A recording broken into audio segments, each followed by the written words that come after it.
Testing. Testing. All right.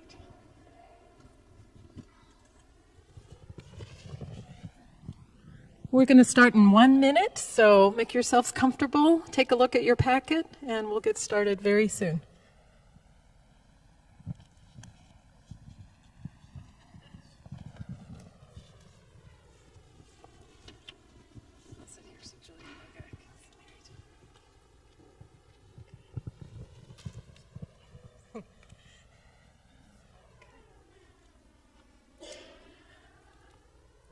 Welcome, everyone, and good evening.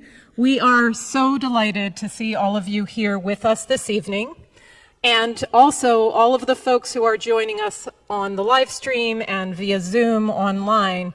The last count was we had over 250 people registered, so we'll expect a few more people here in person and lots online. So again, thank you for being here for this really important event. I'm honored to represent Need Indeed as the Associate Director, welcoming you on behalf of the entire staff. And this is our second year holding an Educational Equity Forum. Our theme this year is Philly Schools as Humane Spaces. So I thought I would say a little bit about why we chose this theme to give you the context. So in November, we asked members of our community to share what aspect of educational equity deserved our attention in 2025. Many of you wanted to learn more about how to advocate for the well-being of students in Philly schools. Some of the topics that you suggested included providing sanctuary to immigrants and refugees, standing up against book bans, and making sure that queer students feel welcome and included. There was clearly a heightened concern for children whose rights and needs have, more often than not, been abrogated, including immigrants, refugees, Black and brown children, queer kids, and kids with disabilities.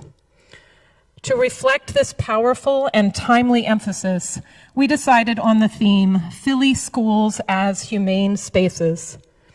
In a few minutes, you'll learn more about Need Indeed, and you'll find out what some Philly students have to say about their experiences in schools. So Need Indeed is all about student voice, and you'll hear a little more about that tonight. And so we really want to ground this work tonight in what the students have to tell us about what they experience and what they want, what their hopes and dreams are. After hearing from the students, some quotes from the students, the panelists and moderator will respond to questions that you sent us in advance of this gathering. They will speak to our shared intention of ensuring that Philly schools are spaces where all of our students are treated with dignity, have a sense of belonging, experience joy and intellectual growth, learn about their own communities, are celebrated for all of who they are, and know that they are loved. So I'm now going to invite you to talk with the folks around you. I especially want to encourage you to try to meet somebody you haven't met before. Since there are so many of us here and online, we're just going to do this in groups of 2 or 3. But if you look in your program, and this is true for the online folks as well, if you look in your program, there are a couple of discussion questions. And we want to invite you to talk about those questions. Does everybody see them? Great, okay. So basically we want you to share what brought you here tonight and what are your hopes for Philly students. So we're going to take about 4 minutes and then we'll group back together again.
For folks in the breakout room, let's just take one more minute.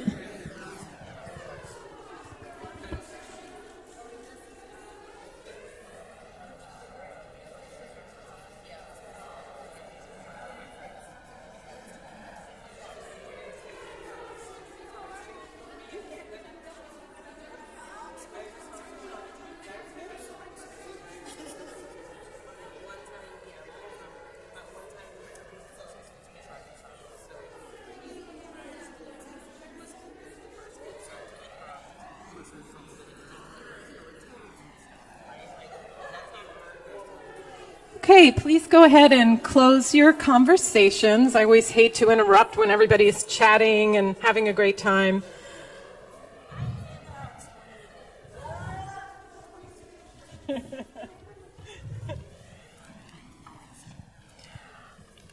Thank you.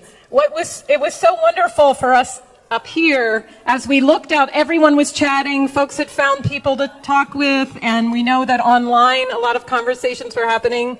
So we're so glad to be entering into this community, the opportunity to work together, to build coalitions during this really tumultuous time. So again, so glad you're all here with us. So we're now going to move to learning a little bit more about the Need and Deed process. And I am really thrilled to introduce Noga Newberg, who is one of our outstanding, just so dedicated teachers who has been doing Need and Deed for years and really understands our process from doing it with many different grade levels. So I'm going to hand the mic over to Noga.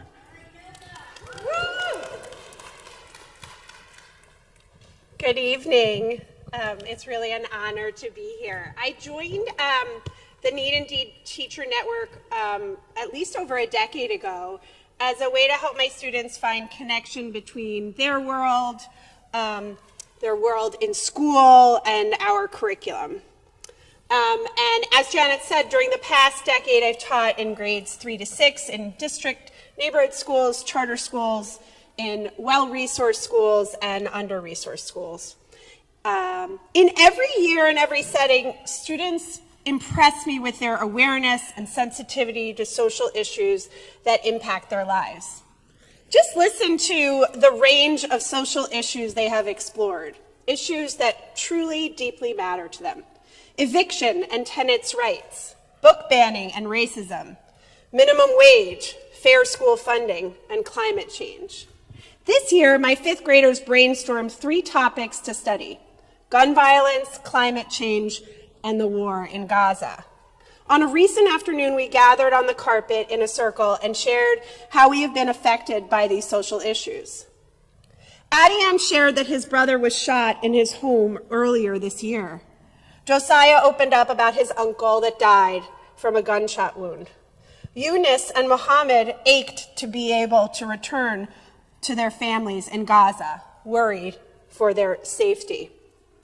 Such conversations not only signal to children that school is a safe space to share their fears, but also teach them how organizations and individuals are working towards fixing this broken world. A particularly powerful Need and Deed project took place a few years ago with a group of 6th graders who were really concerned about poverty in the city. And here's how I will walk you through sort of the process that teachers and children go through. Starting from there, students exploded the issue to homelessness and hunger. Need and Deed helped me bring in the executive director of Project Home. And during that conversation, 6th graders became interested in what causes homelessness. We then studied the fight for minimum wage and heard from advocates and activists advocating for a living wage. This really captivated students' attention. They learned that some people have to work 3 or 4 jobs just to pay their rent, childcare, and medical bills.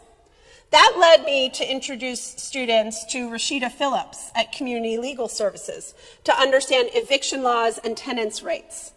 Once students learned about the inhumane tactics that landlords can use to evict people from their subpar housing, these 6th graders were clear on what our final social issue should be: tenants' rights. We brainstormed what we could do with the important information Philadelphians needed. Students decided that they wanted to educate renters of their rights, so they wrote a brochure. Students then had the incredible opportunity to present this brochure, their tenants' rights pamphlet, to a team of advocates at Community Legal Services. CLS planned to share this pamphlet with their clients fighting against their eviction ruling. The inquiry made possible by Need Indeed empowered students to turn their own research into action with real public impact. It's these opportunities that give me joy and inspiration to continue to teach in Philadelphia. There is never a Need Indeed project that doesn't yield compassionate and engaged students. What more could you want from a group of students? Right now, however, teaching in the school district of Philadelphia is constrained and challenging, to say the least. Teachers don't have autonomy about how or what to teach. Perhaps more importantly, students are rarely offered any choices about what books they can read or given an opportunity to explore the topics they are curious about. In this current environment, it's so challenging to inspire and motivate children. Need Indeed is the only avenue that I'm aware of that offers young people a chance to go through an inquiry process, to research topics that they care about, to learn from experts in the city who are working and strategizing to solve the problems that affect them on a daily basis. Policymakers, curriculum writers, and administrators need to remember that learning does not happen in a vacuum. It's a process, a journey. Learning happens by understanding your own identity and investigating ideas and questions you're passionate about. Growth occurs in classrooms where young people can reflect on their learning, practice life skills such as empathy, and bring their whole selves to the learning process. I'd like to leave you with the voices of two of my former students. First, Sunny reflected on the Need Indeed unit the whole year. She wrote, "A life skill that I've learned through this unit is caring, because I know that there are more social issues that are more severe than I thought. And I think I should be more thoughtful about the issues that are going around." Second, Isaiah, a fifth grader at the time, reflected on our study of book banning. She wrote, "This matters to me because some students feel like people don't understand them. This is important to me because when adults, just don't understand their lives, they might feel like they don't belong. So they purposely read books that connect to how they're feeling." I'm so grateful to Need Indeed for giving me the space as an educator to amplify student voices and show them that classroom learning can be inspiring, engaging, and meaningful.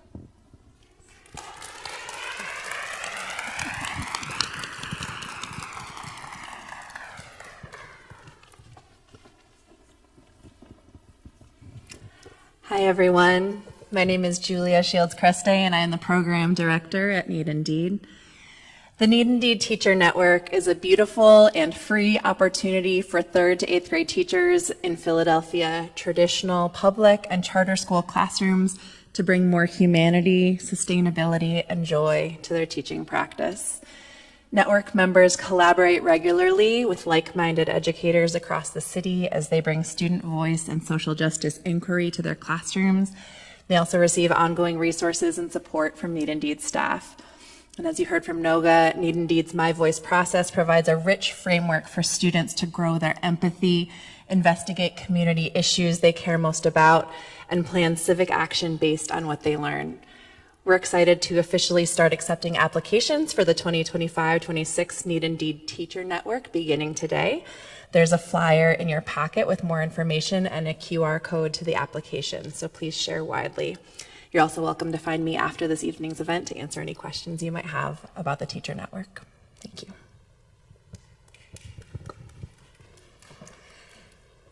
Hi, my name is Helena Miller. I'm a program manager with Need Indeed. I'm here to now present to you what is arguably the most important voices when discussing Philly schools as humane spaces, and that's the students. We asked several classes across the city to share their perspectives with us. So please direct your attention to the slideshow where you will be able to read and even see through original artwork what these Philly students wanted you, adults with power in their community, to know. We ask that as you watch the slideshow, please note where their words and images resonate with you and where you are curious to hear more. Directly following the slideshow, you will have time to discuss your thoughts with a fellow participant in the room or in a breakout room on Zoom. So first, we will hear how their schools have been humane spaces where they can feel safe, welcomed, and joyful.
So that's just the first part of the student voice piece. You will hear more.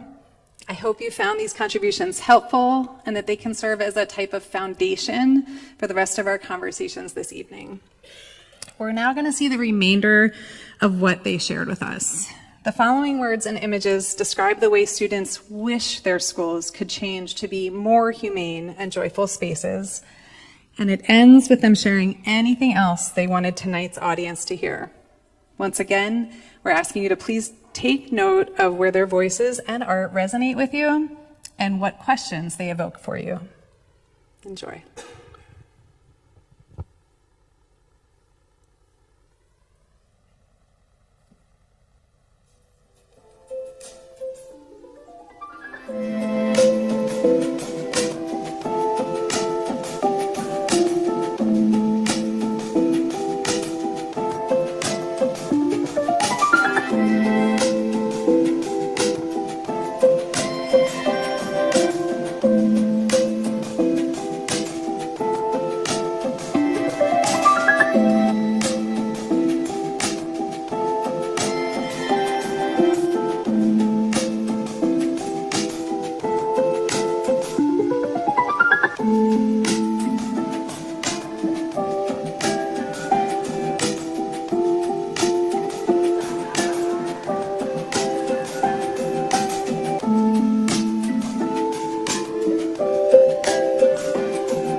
Thank you for taking the time to look and listen to our students' voices. We're going to ask you now, either in a Zoom breakout room or with the people around you, to please share where their voices resonated with you and what questions and things you have, what you're more curious to hear more of. Thank you. We'll give you a few minutes to do that, then we'll bring you back together again. Go ahead.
We'll have about 2 more minutes of conversation and then we'll come back.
All right, everyone.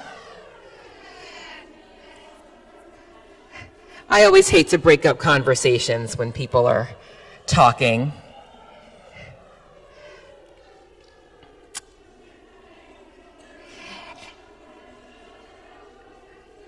So thank you all so much for engaging with one another, for engaging with the students that we work with every day at Need Indeed. So you've been hearing tell about this Need Indeed, so let me talk about it a little bit more.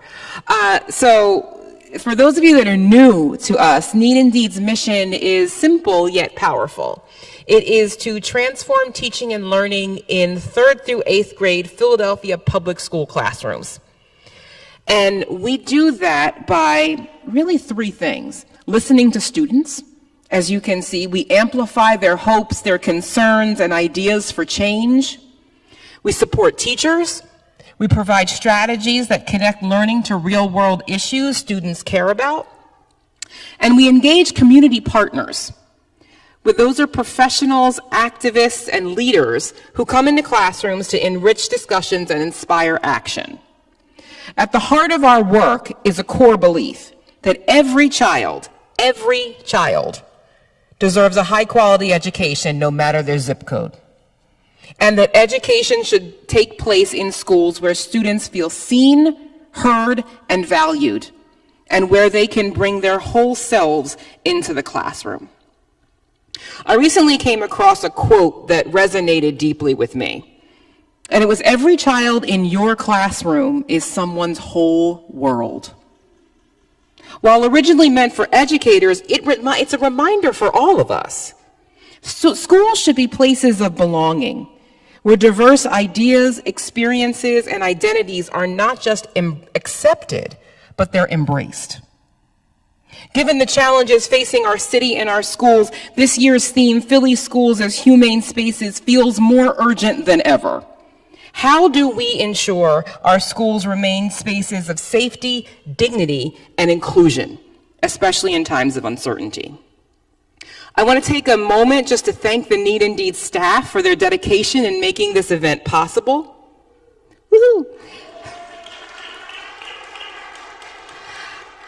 I'd also like to acknowledge the Every Voice, Every Vote initiative. This program is a part of the Every Voice, Every Vote, which is a collaborative project, which is part of the Lenfest Institute for Journalism, with support from the William Penn Foundation. You can learn more about that on their website, everyvoiceeveryvote.org.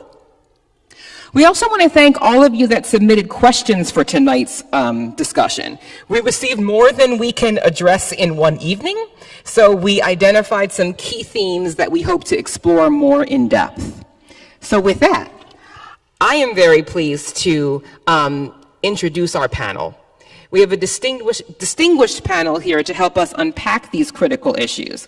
So without further ado, I'm going to ask them to come up. Our moderator, Pennsylvania State Representative Chris Rabb. Shanae Garner, Executive Director of Lift Every Voice Philly. City Council Member Rolando. Senior Attorney with the Education Law Center, Christina Moon. And the Executive Director of Juntos, Erica Guadalupe Nunez.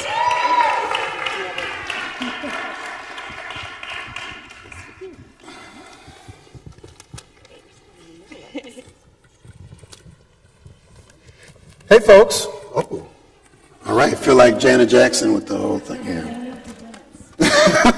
Yeah.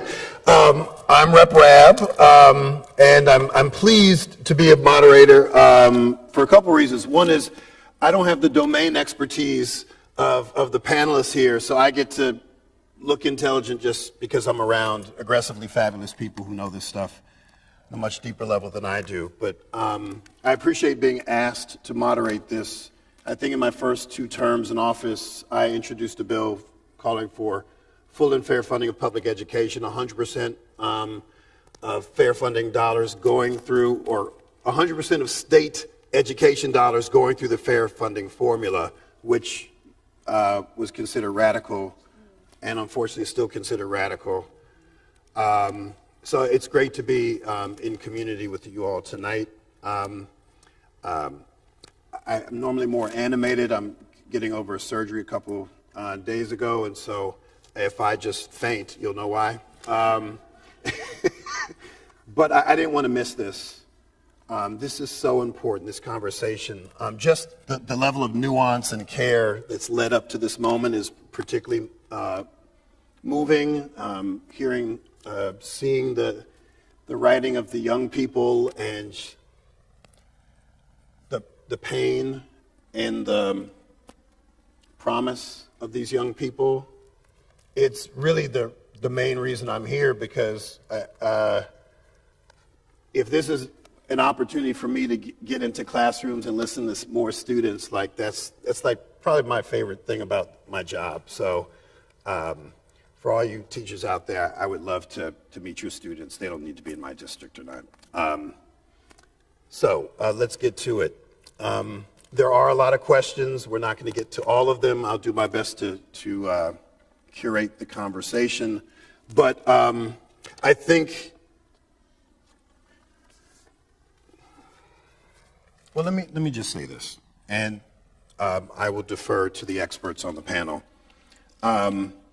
When I think about education, particularly during Black History Month and amidst the terror that we all are experiencing in light of the proto-fascistic efforts of folks in DC, I'm reminded of where I get my strength and why I serve. And I think about my dad's mom, who was a public school teacher in Shelbyville, Kentucky, Jim Crow South, during the Depression. And she was a proud graduate of Fisk Institute at the time, married her college sweetheart, who became the country doctor to all of the Black population in this little town of Shelbyville. And she had status as a teacher. She had respect.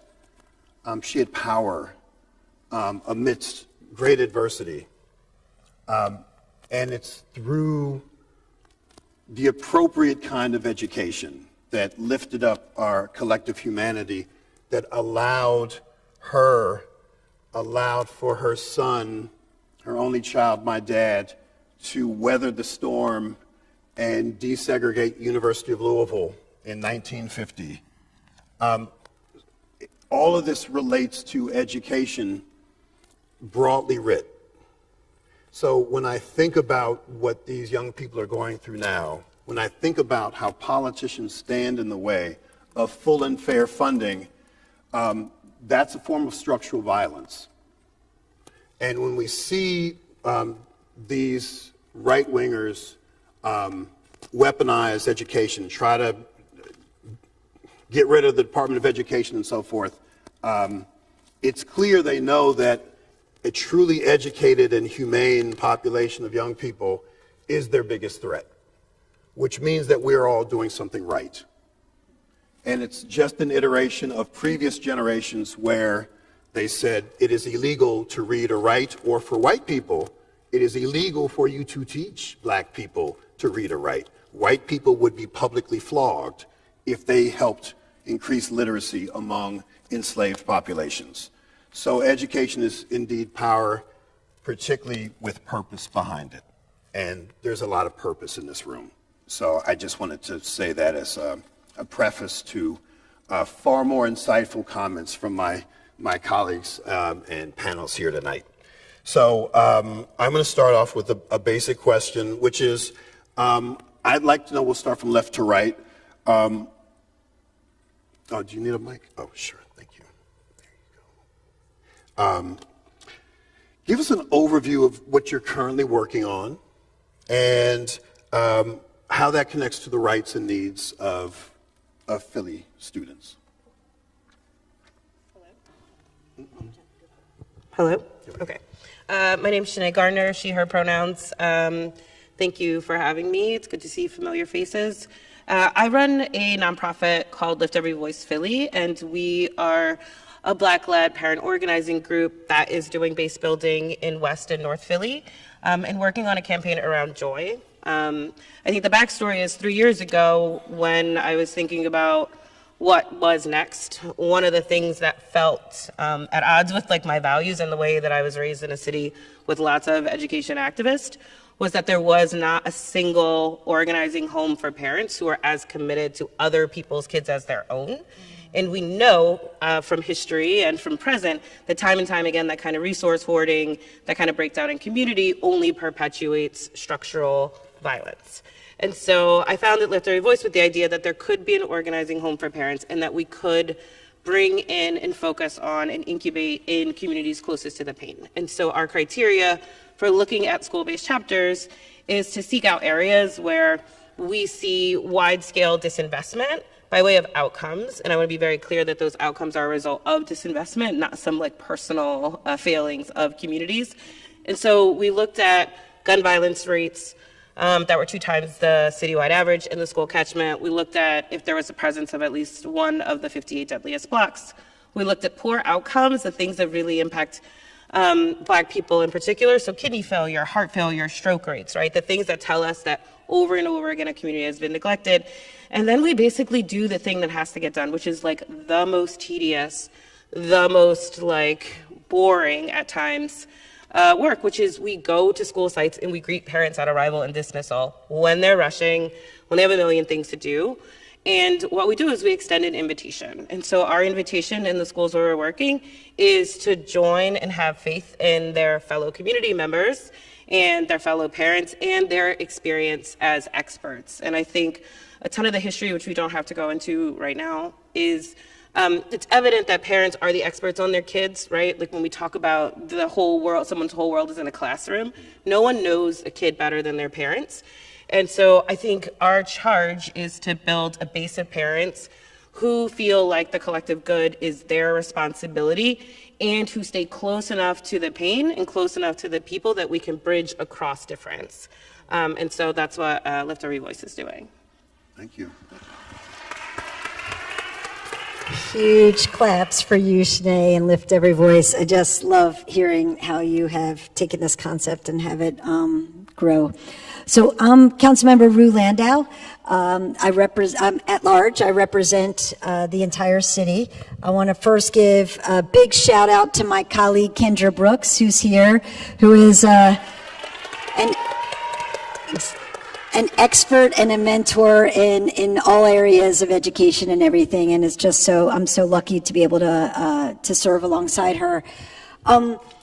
The work that I'm doing right now in council is really to just continually work to fund our school district as much as possible, to hold them accountable to making sure that they're enforcing their own policies of protecting immigrant students protecting LGBTQ students, having those policies that they create at 440 on North Broad Street trickle down to every single school, every single principal, every single teacher, every adult in a school, so that we can make sure that our schools are the safest, most supportive and productive learning environments that they possibly can be. My history of working, when I ran the city's Commission on Human Relations, I did a lot of work on trying to resolve intergroup conflict in schools of kids who were having conflicts with each other across differences, whether it was race or religion, immigrant status, LGBTQ status, and really working to make sure that we were finding solutions to those problems. So that was my first entree deep into the school system, where I learned so much of how much doesn't trickle down from the top, how we don't have consistency, how we really need to make sure that everybody is held to the same standards. And I just want to add to all of this that my grandmother was a teacher at an English teacher at Alney High School for many, many years.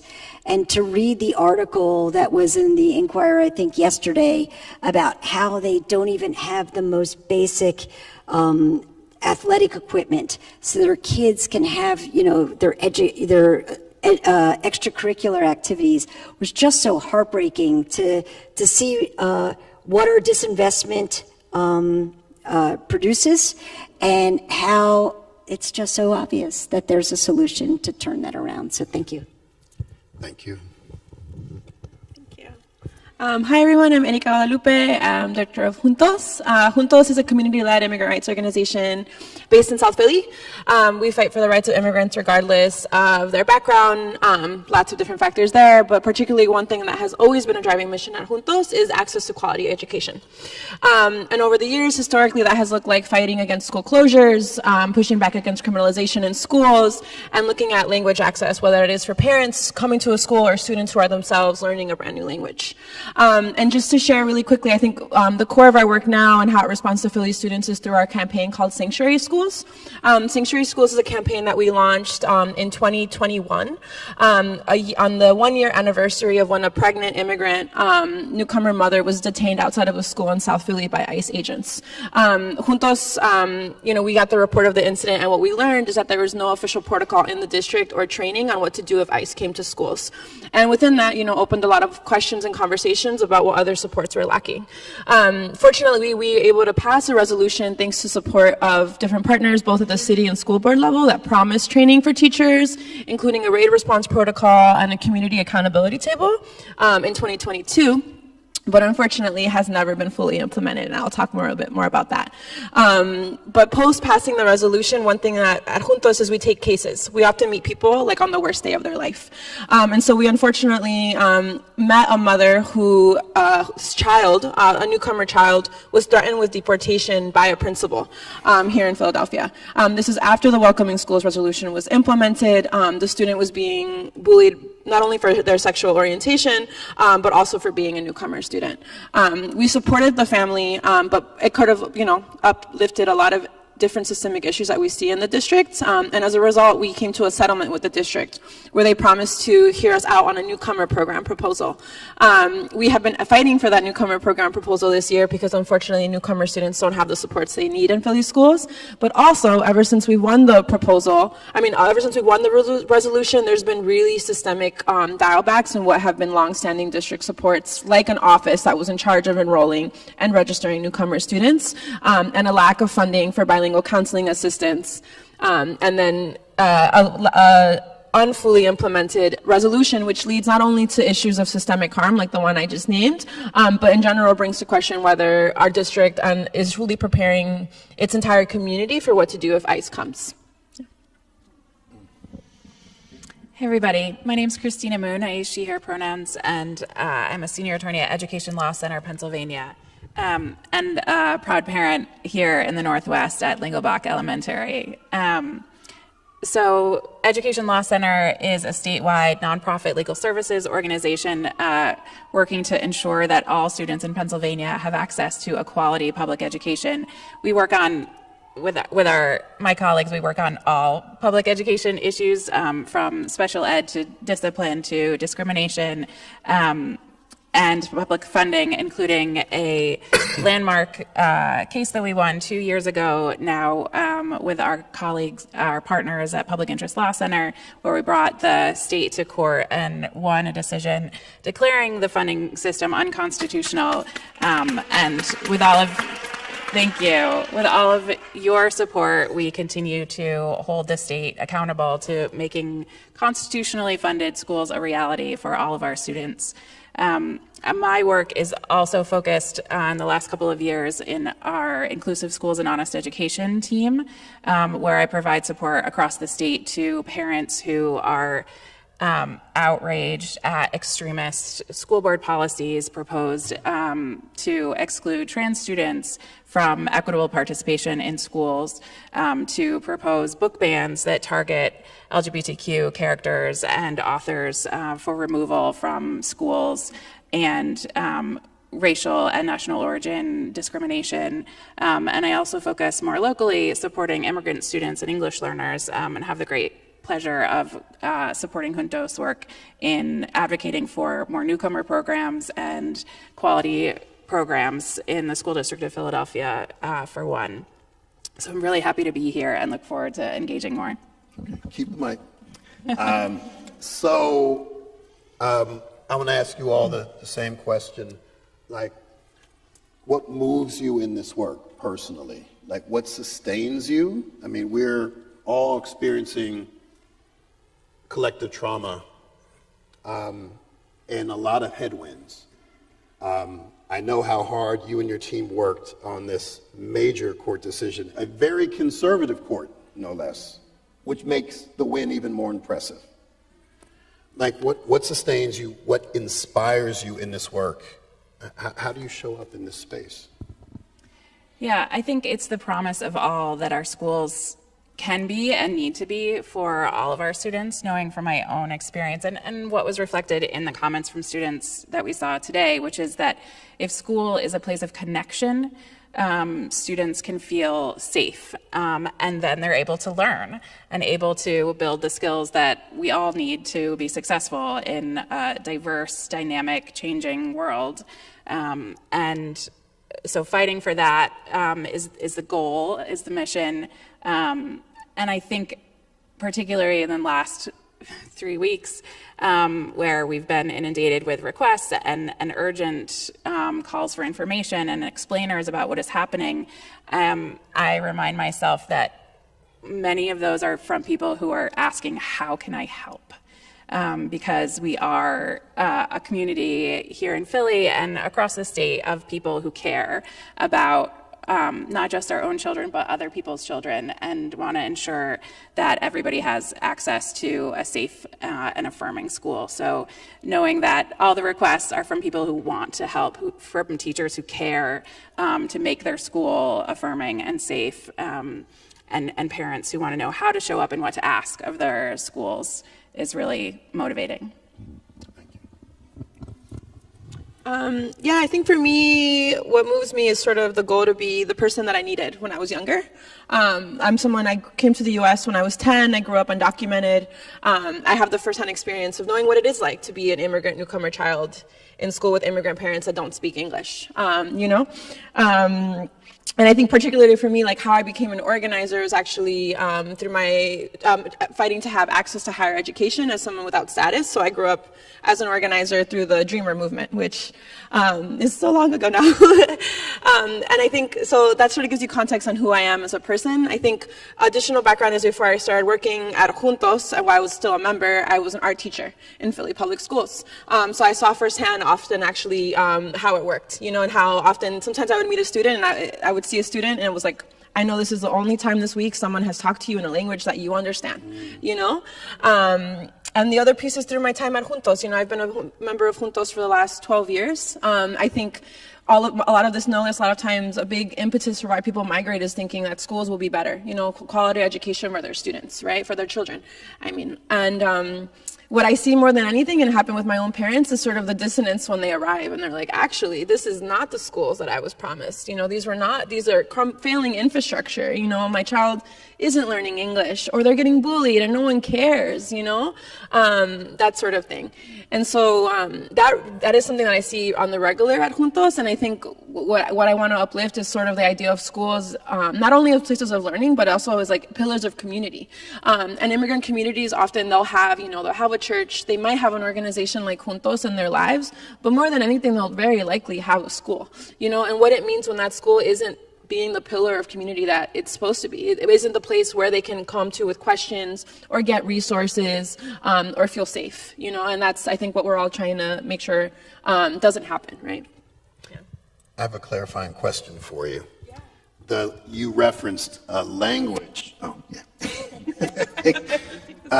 A language that they hadn't heard. I wasn't sure if you were referring to Spanish or art. Oh, yeah. So...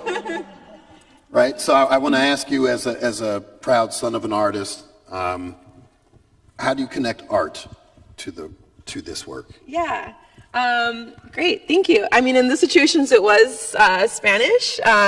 One thing that my job was really cool is I was teaching kids other things through art. So like, oh, you're having a really hard time with fractions? Let me show you how to make the color pink. And half red, half white. That makes pink, what does that mean? So that was like a language, that was really fun. Like the teacher telling me like, this is the problem I'm having, and I'm like, I'll figure it out. I think for us at Juntos, we use art as a tool of resistance, a way to elevate stories, a way to honor our backgrounds. I think youth really respond to it often, because they don't see themselves represented in school. So we're planning for an event next week, and we're talking about having a piñata that looks like that's an ice van, and sort of like what it means to use our tool in that way, to uplift our narrative in a way that empowers us and also humanizes us. I'm so glad I asked that question. Thank you. So am I. So I think your question originally was what motivates us and continues to make us push forward. And I think the answer to that really is that inaction is not an option. It just isn't. And there are so many people who are feeling overwhelmed and scared and deflated right now. But what we need to do is just push against that and then come together in rooms like this where we know with so many like-minded people and join all of our forces into that great big blob that we know that we are, so we can like go after the big monster. My particular focus in the schools, again, coming back to my times at the Human Relations Commission, of all the horror stories that I've heard through then until now. Added to that is I'm the first openly LGBTQ council person, and the bullying, the anti-trans bullying, the transphobia, the homophobia can be so bad in the schools. And it is kind of the last hate and bias that is almost normalized by the schools.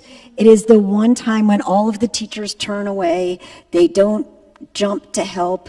There might be one person in the school that you can go to, but it really has been something that I keep talking about leadership from the top down that hasn't really been told to everybody in the schools. This is unacceptable. No, we're not going to have this. And here's our emergency response in this school. And this is what we do, because this is called bullying. This is called harassment. We have a policy 252 to take care of this. But they don't do that. And so those stories are so painful. And the kids are either feeling self-hate. They're in the closet. They have two different lives, one in school, one out of school. They're getting physically harmed. I was just with some new community college students the other day, so I think they were about, freshmen, they were young, and they had really just made it from North Philly down to this art space where we were having this queer event. They were so proud of themselves. They took the bus there, and I was like, hey guys, let's take a picture. And one of them said, I can't get in a picture. I'm not out to my parents yet. I can't do that. And it just reminds you over and over again that this kid's 19. And this was, there's just a lot that our kids are battling that they shouldn't have to battle in schools. They should be their own beautiful, authentic selves, and just every single one of them should be accepted for what they bring to the table, and it's all different. And I know this wonderful panel up here are the folks who are doing a lot of the heavy lifting to make that happen too, and I just hope to do my part. Thank you. I want to go a little deeper with you because we had a conversation some time ago, and Private. I'm not going to talk about it, Okay. but I'm acknowledging that we've met This is very before, which I think candid. is okay. Very candid But I am calling you out on this. There was an intensity and a focus and a commitment that I felt from you from the moment I met you. And in your description when you first spoke, I felt this, how you described it was simple and straightforward and powerful, but it also felt really radical to me.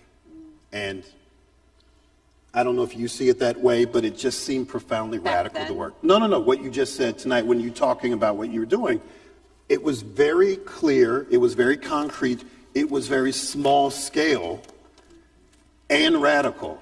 And I don't often see people doing that work on like a hyper-local level where it's small and radical, and maybe you see yourself differently, but that's how it came to me. And I'm wondering, like, where's this coming from? Yeah.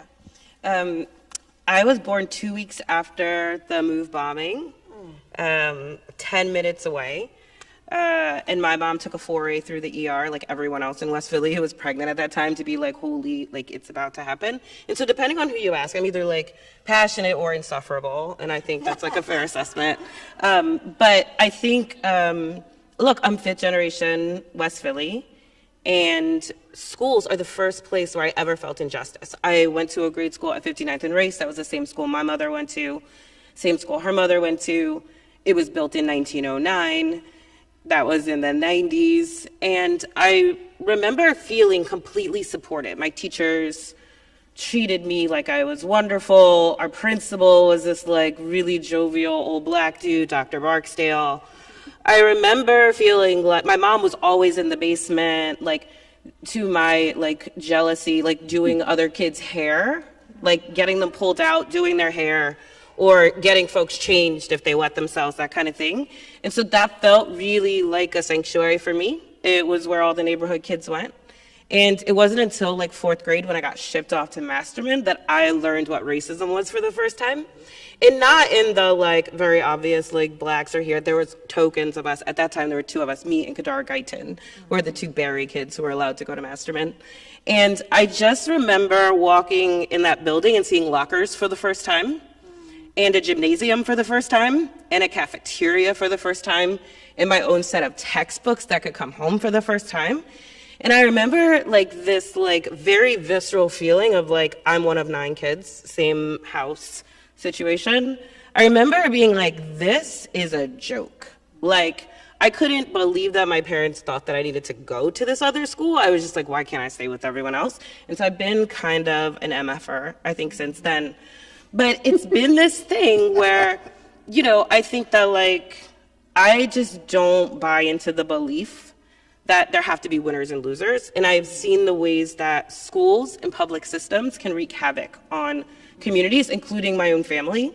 And I know that I had a ton of privileges, just light enough to be on the mark to get tested for the gifted program in kindergarten, just quirky enough to have the teachers want me to run the errands, just good enough at a test to be able to go and have the schooling experience. And so I think by the 8th grade, I had like totally checked out of that. And I was like demanding that my parents let me go back to West Philly High, which thankfully I went back to West Philly High via Overbrook after I failed out of there, imagine. But I remember viscerally just being like, it doesn't have to be this way. And so I think it comes from a place of like both pain and obligation and like a belief that like it doesn't have to work this way. I've been invested in really significant ways by very difficult bosses. I spent 7 years with Helen Gim. I spent 5 years with Donna Cooper. And I've learned more than some people learn in their whole life. And I think that with that comes a really intense responsibility and a requirement to be rigorous and to be clear and to be relentless or brilliant, however you want to put it. Thank you. That's what I was hoping for. Oh, cool. I'm gonna stick with you for, was there any, thank you. Was there anything you saw on the screen that resonated with you on any level? I mean, there was a lot of good stuff. That was really well done. Yeah, I agree, actually. Like, I found it moving, and I hear these things all the time. And it's for a couple reasons. Sometimes, and Ta-Nehisi Coates talks a lot about this, sometimes, even with our best intentions, we are not clear and focused with our language. We are just not. And so I think that hearing the kids directly and not sanitized through some, like, adult language, I think is one thing. To see their ages, I think, was profound. Last year, I believe, obviously strongly, that, like, people know what they need, and if you listen to them, you can give them what they need. And so I just have never believed things should be top down in the corny way, but I also think that, like, the people who have the most to gain have the motivation and the expertise to accelerate that change. And so last year at this time, we were wrapping up a nurse campaign where we had tons of moms getting DHS notices for not having nurses in schools, keeping their kids home safe. Instead, the onus was coming back to them. Like, we had finally got this big change, and it was like, what do we do next? Like, that felt really reactive, right, based on, like, a real big history of trauma around, like, a baby dying during the height of the budget cuts when the neolibs descended on us and took everything, but that's a different story. Or maybe it's actually the same story. But I remember when we had 600 conversations with parents in West and North Philly, and we could not coalesce around one issue. And what we found was that there were some deeply dehumanizing things happening in schools, like restrictions on bathroom usage. From 12 to 5, you cannot use the bathroom. Or 12 to 3, you cannot use the bathroom. Parents sending their kids to school in depends. Kids having lunch at 10 o'clock and having no more lunch until the end of the day, right? Kids being yelled at, collective punishment, right? Like, this idea that, like, one person does something, not only does it make we have a solidarity chapter of parents who are parents like me, they identify as having either race or class privilege. One of the most privileged parents from Penn Alexander, who would identify as wealthy, I think, said that the thing about the collective punishment was that it was teaching her white child, who is a male, more about anti-blackness than she ever could, right? Like, it was understood that by the second grade, the lines are drawn. They're like, you guys who have a hard time are, like, the actual people who are causing the issue. And that just, like, builds another generation of this that we are in. And so what we basically did was we identified this, what we call Dirty Dozen. And we decided that in order to have an affirmative campaign, we would examine these really anti-Black practices that were prevalent everywhere, right? 8-minute recesses or no recess. Mm-hmm. We would examine those on city council with council member Rue Landau, who I only know from council, actually. And we'd also call for a chief of joy who would set baseline standards around what children are entitled to. Because this idea that you have to be a part of a program or have a thing is a thing.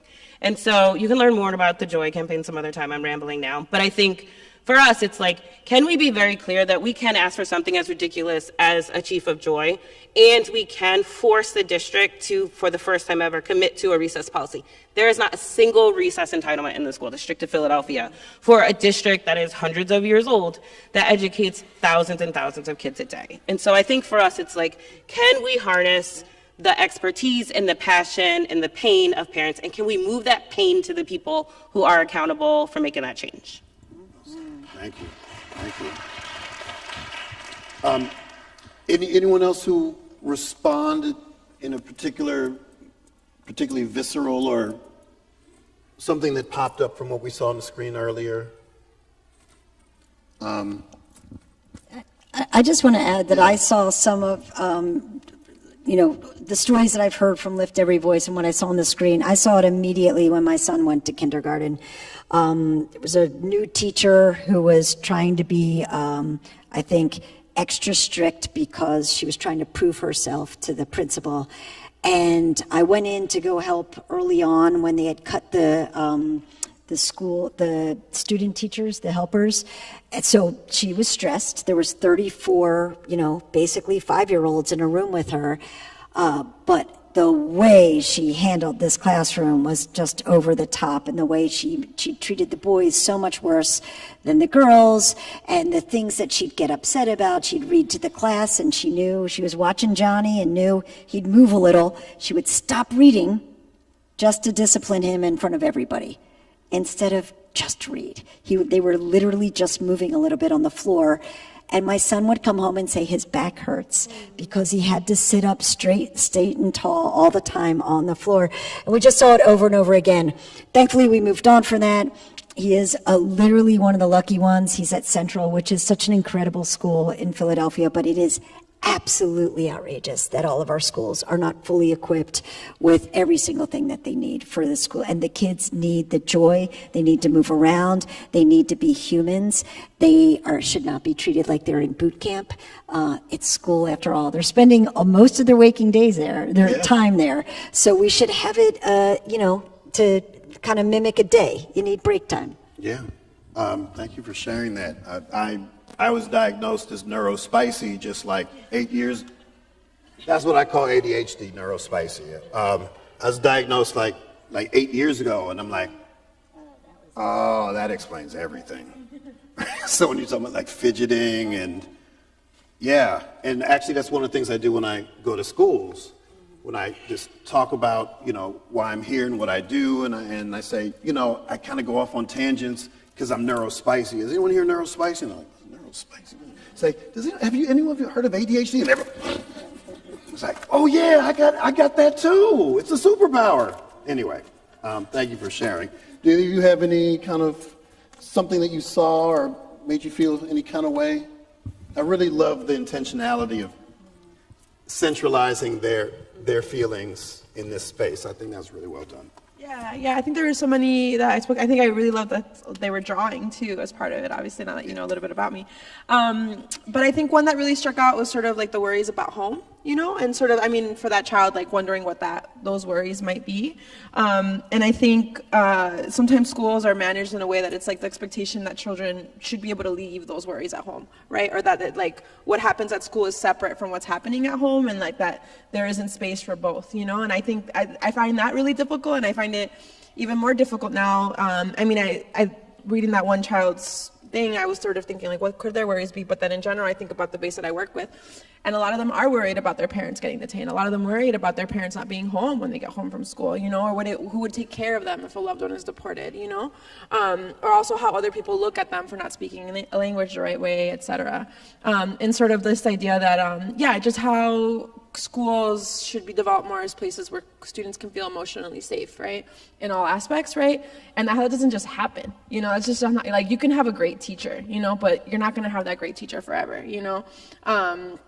and sort of, how that comes down to places like the district making sure that their student, that they're responding to these community fears that are so prevalent, because their children, the students continue to exist when they leave the classroom, All right.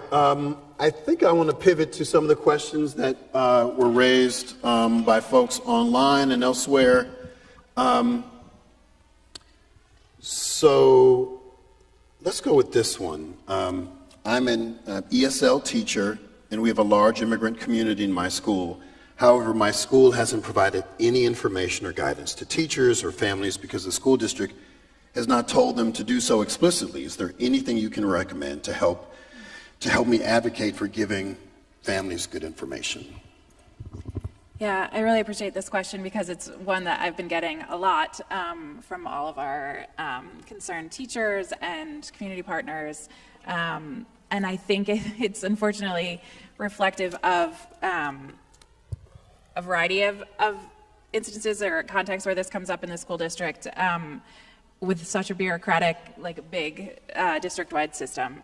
So what I can share, my understanding as this has developed over the past several days or weeks is that the district has, their website with that now is populated with immigrant resources that they've curated for immigrant families, and they've got it posted on the website, so it's like can be translated through the website, but it's this passive, you have to go to their website and find it. And what we've asked for is for like communications directly from principals and teachers to be able to be sharing resources and information in languages that families need directly to families and students. And so teachers should feel comfortable sharing any of the information that is on the district's website more directly to students, because the district has identified this as information to be shared. That includes like the red cards about how to, your rights when engaging with ICE, and a list of community resource organizations and the protocol from the district. But we continue to advocate for that information to be shared in more accessible ways directly to families from the district leaders that need to be affirming students' and families' rights as the folks that are responsible for their kids in our schools, right? Like, it doesn't mean anything if me at Education Law Center says, this is what the district says they'll do. Folks need to hear from their own principal, this is what we are going to do if we are approached. This is how I will handle it. And I recognize your rights under the law, and therefore we're only going to, accept valid judicial warrants, and we contact families, and we give opportunities for folks to review and, withdraw their consent to directory information, like all of this opportunity to actually protect your rights further. Thank you. Real quick, you mentioned red cards, and I don't know if everyone knows what red cards are. I actually tried to do that through my office, and our lawyers said, basically, you can't do that, but I don't want to listen to them because this is form of constituent services. We all have neighbors who are in need, and I want to make sure I get information, and I was going to brand the red card so people know it's coming from me as a trusted source, and they're like, you can't do that. So if you want to bring red cards to my office and we can distribute them or whatever, I'm happy to do it, but please tell a little more background about red cards. Sure. It's the phrase red card with, know your rights with ICE engagement should, on an internet search, should bring you to this website that there are little red cards that have both in English and Spanish your rights to say to an ICE officer when you're approached, I'm not going to speak to you. I'm, not offering information. So that is one of the resources that's listed. And I don't know, Erica, do you want to share more about what you're suggesting for folks? Sure.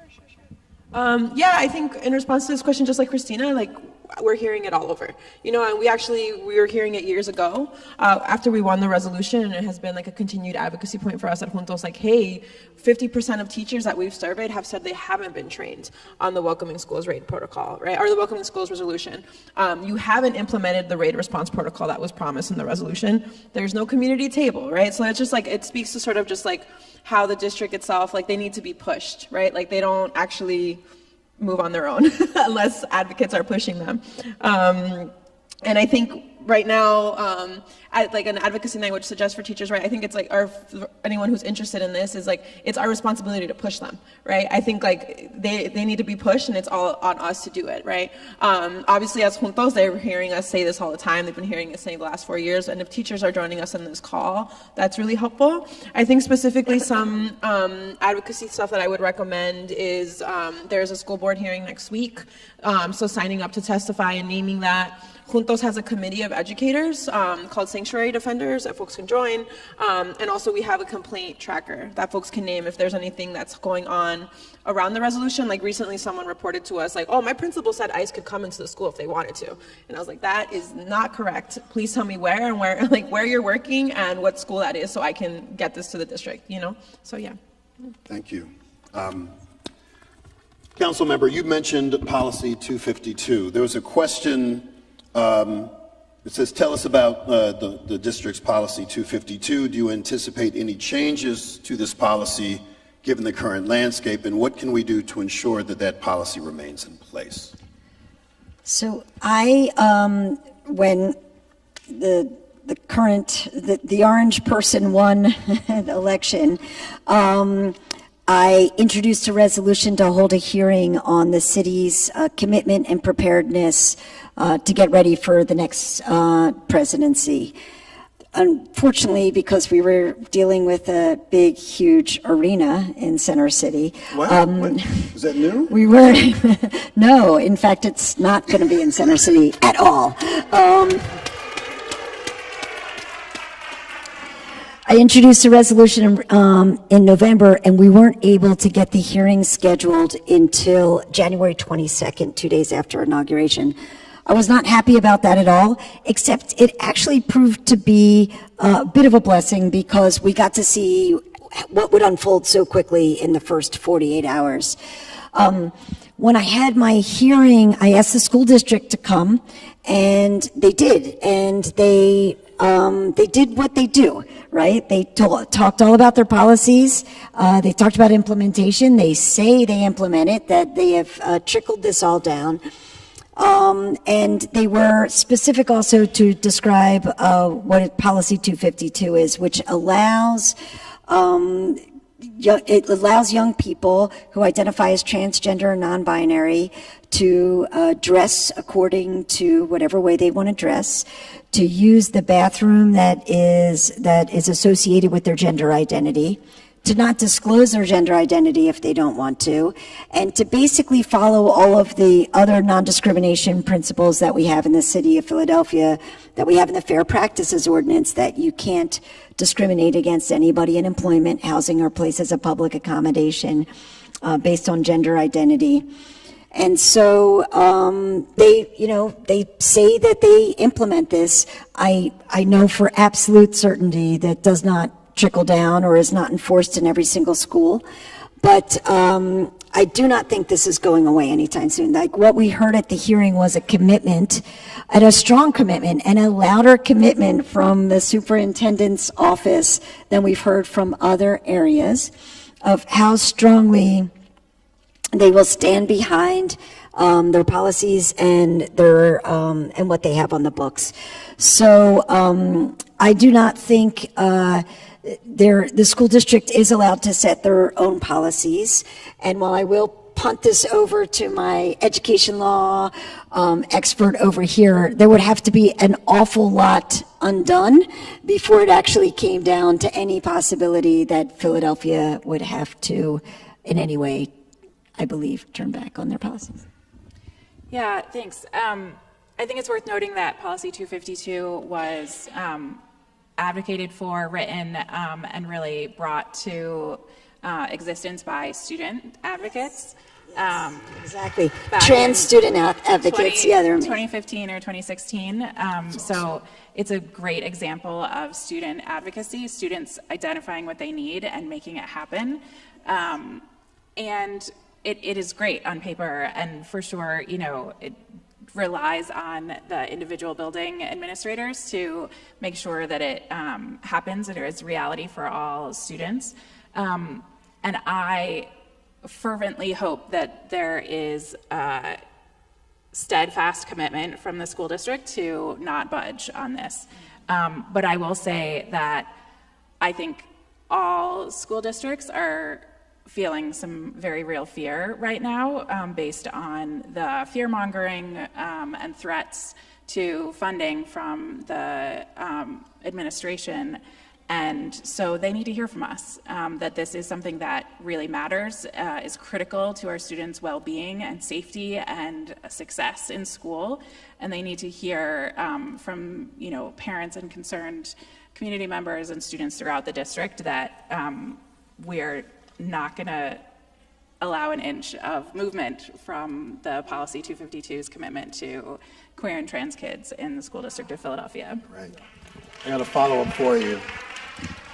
So we're all seeing a lot of these institutions bend the knee for fear of retribution from the orange guy and his cronies, right?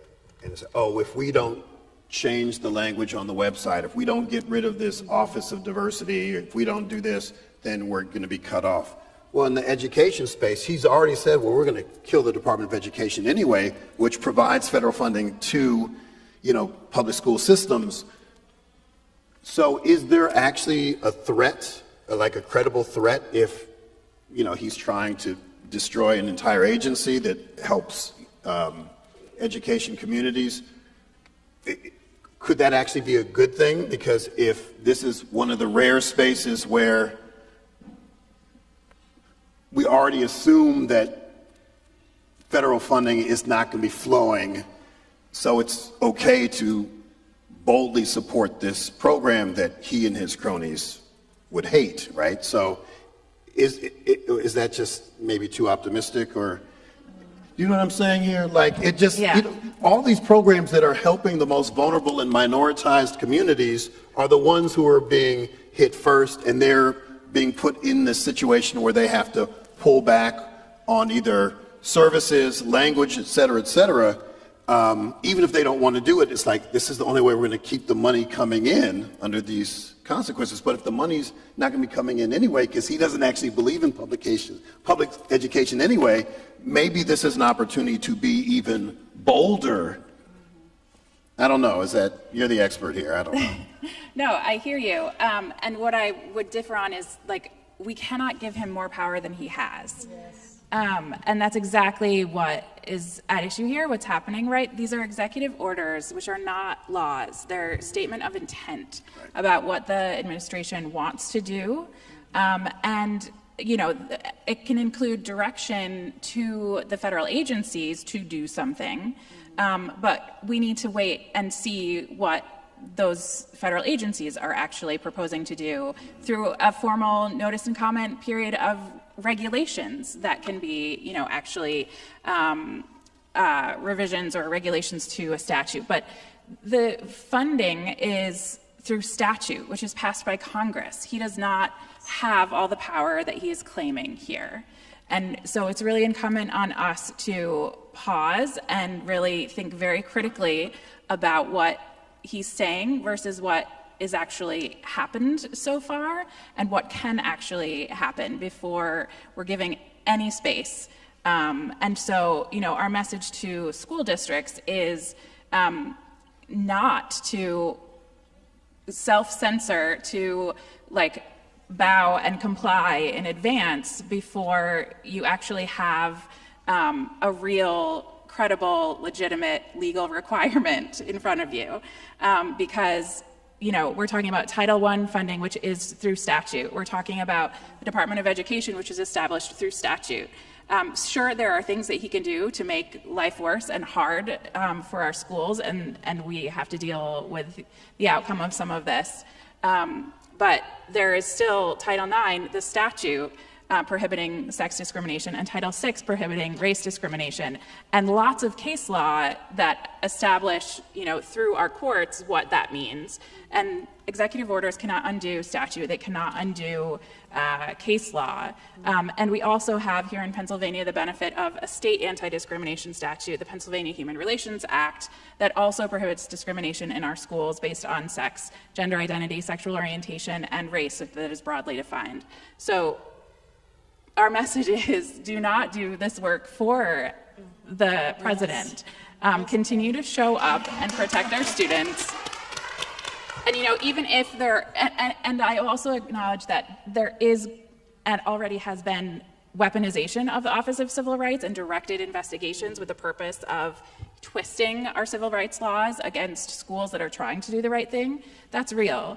But that's happening in particular places at a particular moment in time, and all of our schools cannot be discriminating against our students in fear of like being the next target of that, right? There is a process through OCR, and, you know, if there is a finding against a school, there's a period to comply before federal funding is actually withdrawn based on finding of discrimination under OCR. So we cannot do this work for the administration in advance. We owe our students to keep showing up, keep protecting their spaces as safe, affirming learning environments for everyone. Yeah.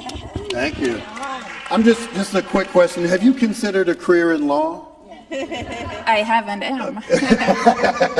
I was joking. That was really a great response. So let me jump to you and talk about joy.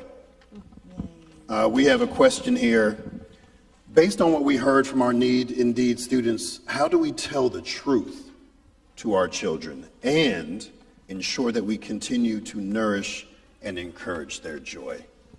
Yeah, look, this is a deeply personal decision, and I have real big disagreements with a lot of my closest, like, white family and friends about this. Our charges are different depending on what our position and what our identity is, and there is just no way around that. And so I can remember telling someone who I trusted very much, like, you are not to tell my kid ever again that immigrants are going to be deported because I found him in his room writing letters to the person who comes once every 6 months to clean our house, to his uncle and to his aunt, right? Like, I can't have you doing that. Like, this is abstract in your world, right? You're like, Donald Trump is going to get rid of immigrants. For me and for my kid, he's like, this is like my actual family. And so I think we have a really tall task, right? Like, my intention as a parent personally is to protect the childhood that my children have for a very short period of time compared to other children, right? That's fundamentally different. So my kids know that they are Black, yes, but right now, if my 7-year-old goes to a police officer, chances are they will get help. I am in no rush to tell him what he will learn that we will discuss in 3 or 4 years being a kid in the 99th percentile. And so let's zoom out of that. And it's like, how are we honest with our kids, right, about that, given that we're all in different places and the anxiety is much different if you are far away from it, far enough to theorize about it, or if you're like of it and you're in it. And I think one is going to be to answer the questions that they're giving us and to reassure. It doesn't matter if we don't know how. Our job is to make sure that our kids feel safe.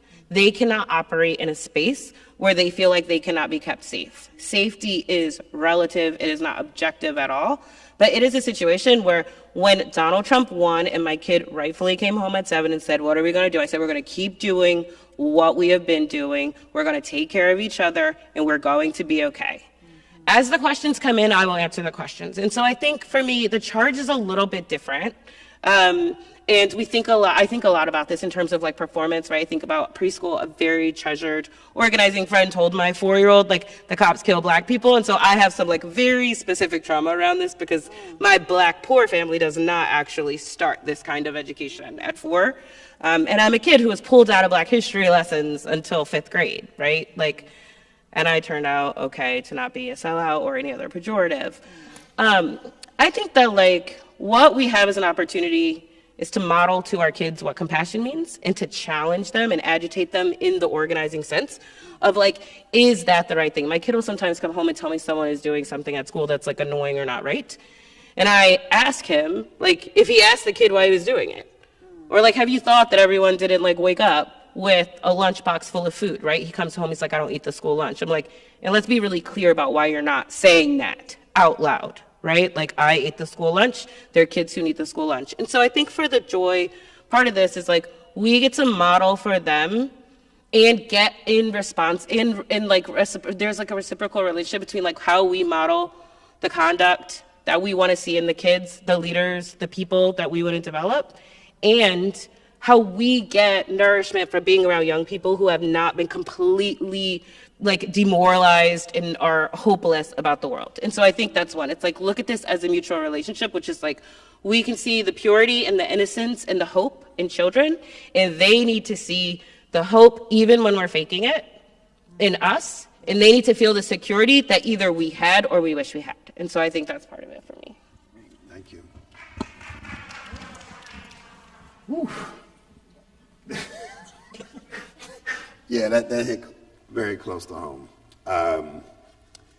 Yeah, I have 2 sons, and I was raised in Chicago, and my parents were very well connected, you know, pillars of the community, all that stuff, but they couldn't keep me as safe as they wanted to, and it was at a time when it was the Daley administration, kind of like Rizzo, and you know, they were just going after Black boys, Black men, and they told me at a very young age, don't run in public. It breaks my heart, and it breaks my heart. This was in the 70s, 80s, and I didn't understand just how painful it was for my parents. My father was a surgeon.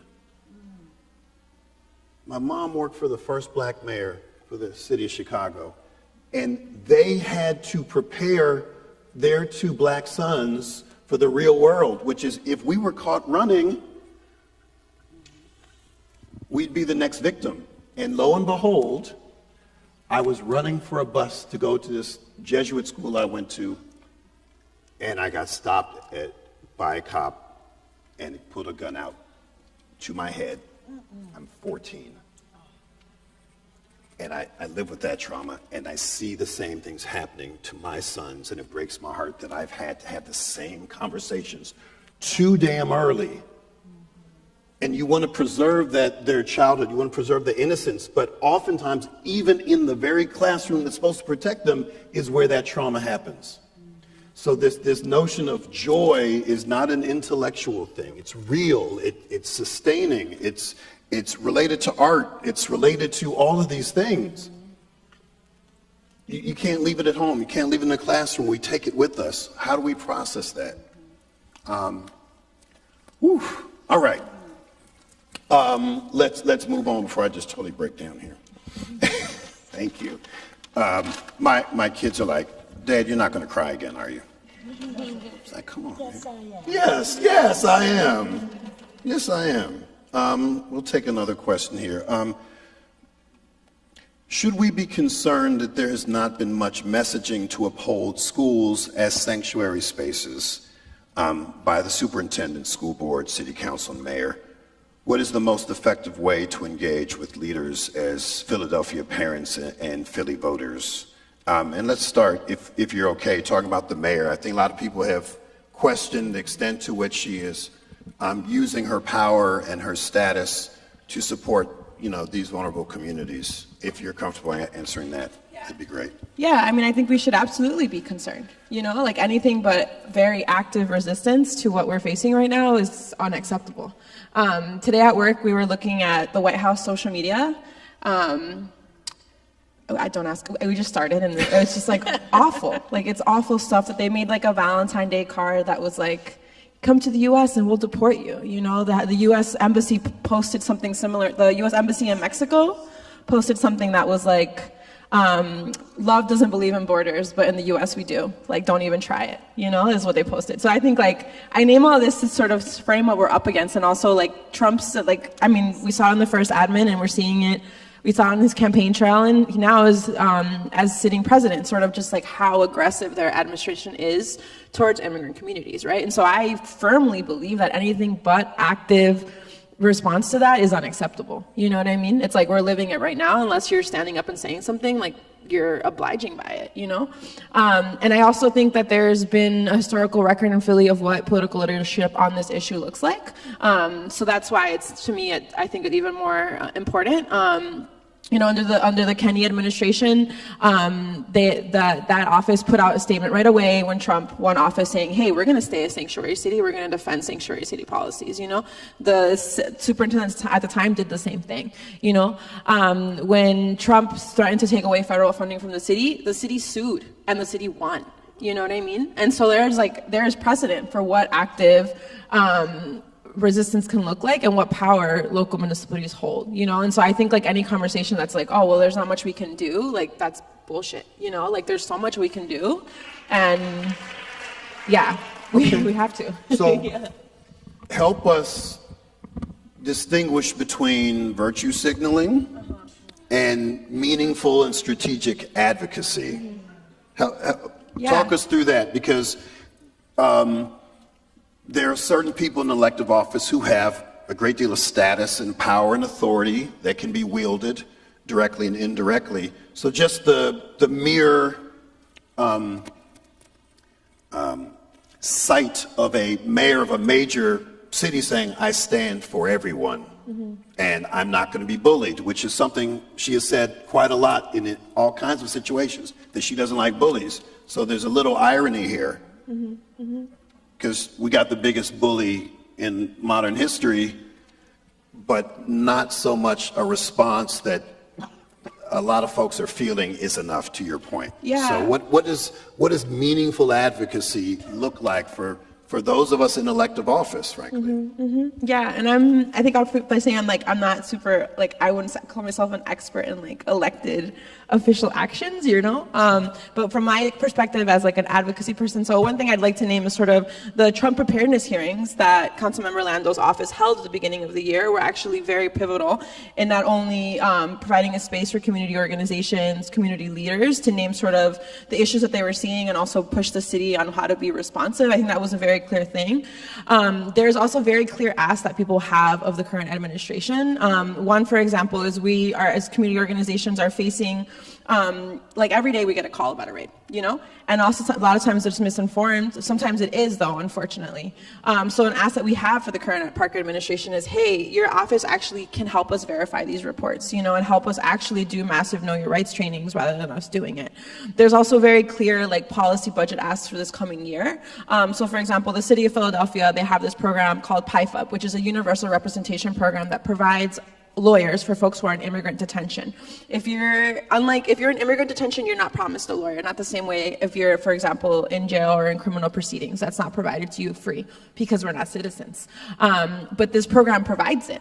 And if you don't have a lawyer, generally in immigration proceedings, you are most likely going to get continue to be detained or be deported ultimately. So one of the asks we have is sort of funding for that program and continuing it. It started as a 200K budget line item under Kenny's admin, and now the ask is 1 million because there's a detention center in our state that is the largest detention center in the entire Northeast.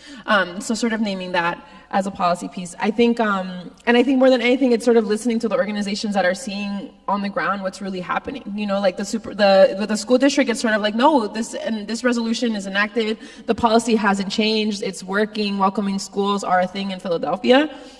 But you look at the day-to-day things that we get at Juntos, it's not true. We're looking at the ways that actually Philadelphia has failed to be a sanctuary city. Even when we had the sensitive locations memo, and even when we had a mayor that actually was very like vocal or responsive around sanctuary, we were seeing courthouse arrests in Philadelphia. Late last year, so those are all things that we were seeing, and so just asking our political leaders to be responsive and hear us out and take action. Yeah. Excellent. Thank you. Did you want to say? Okay. All right. How are we doing on time? I can't wear a watch, so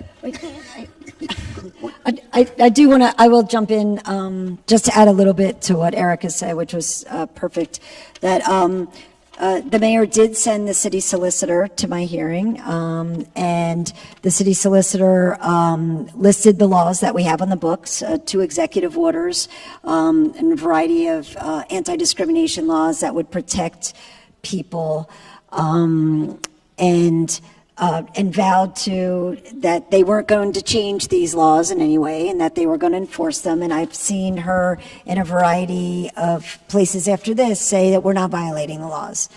But I do want to also add that there is, just going back on this theme that the fear that we will get federal funds cut from us should in no way be a message of we shouldn't lead to inaction. That we our city is built on so many immigrants in immigrant families. 16% of Philadelphia families identify as foreign born, and so for whatever motivates someone.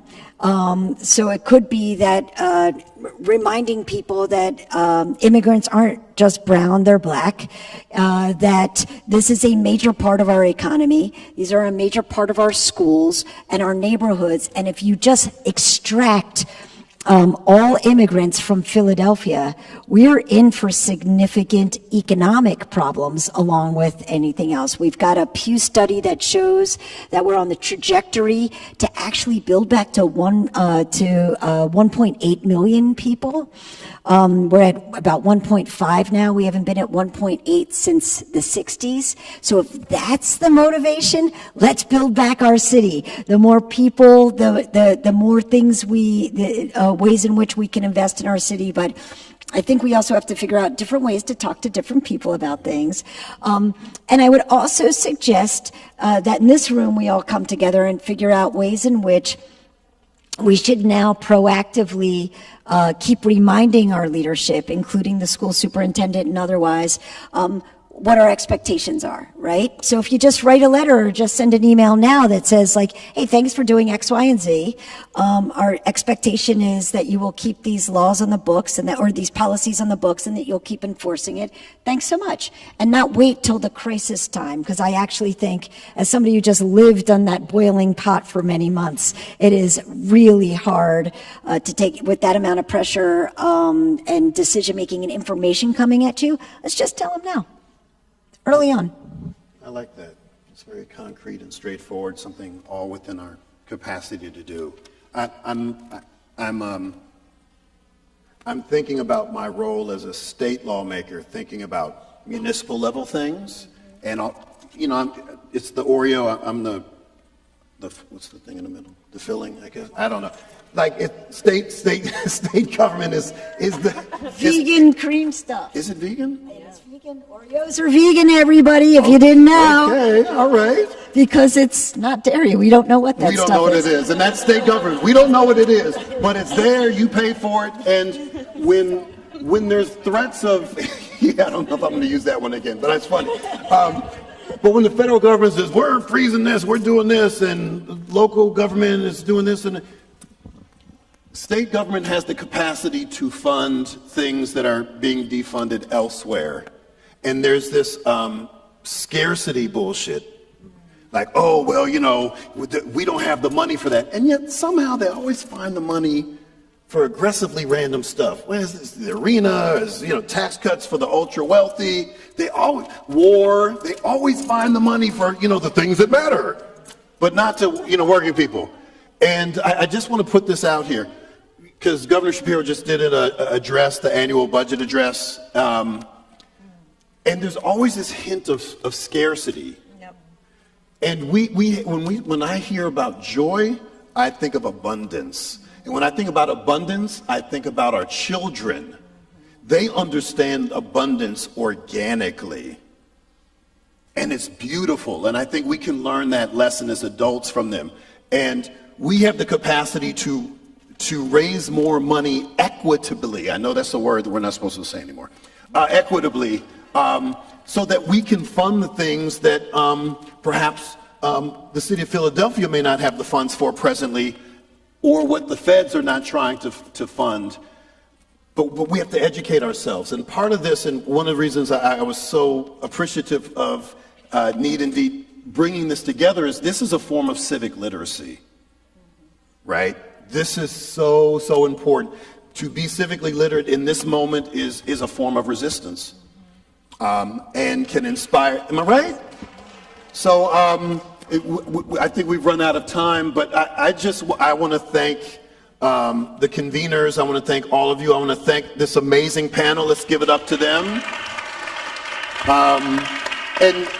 And just know, because of the aggressive fabulosity that has occurred tonight, I want to remain involved, bring my team, learn, promote all the things you're doing respectively and collectively, not just here on the panel, but all of you, because we have to be strategically collaborative, and we have to also make sure that we practice self-care, which is, an overused expression, I know, but, for those of us who are serving in all different ways, we have to find a way to re-energize, to find our strength and inspiration and give it back. And this is exactly the type of event that's doing that. So thank you all so much. You're amazing panel. Thank you so much. All right.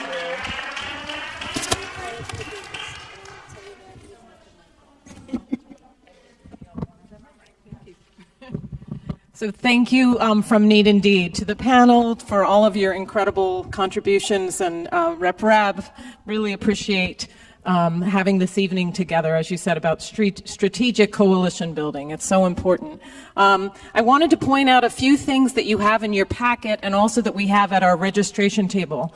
So first of all, in your packet, there are calls to action that the panelists sent to us. At the registration table, if you didn't get one in your packet, there are Know Your Rights cards. So please grab one on your way out. We were hearing about that earlier. We want to be sure you're aware of those. There are so many people to thank. So in addition to the panel, we had honored guests, Kendra Brooks, Councilmember Brooks, Roseanne Liu, Shakita Gaines, the First United Methodist Church of Germantown, our funder, Every Voice, Every Vote, our volunteers, Leslie Rogers and Jason Martin. I feel like I'm NPR now. This is interesting.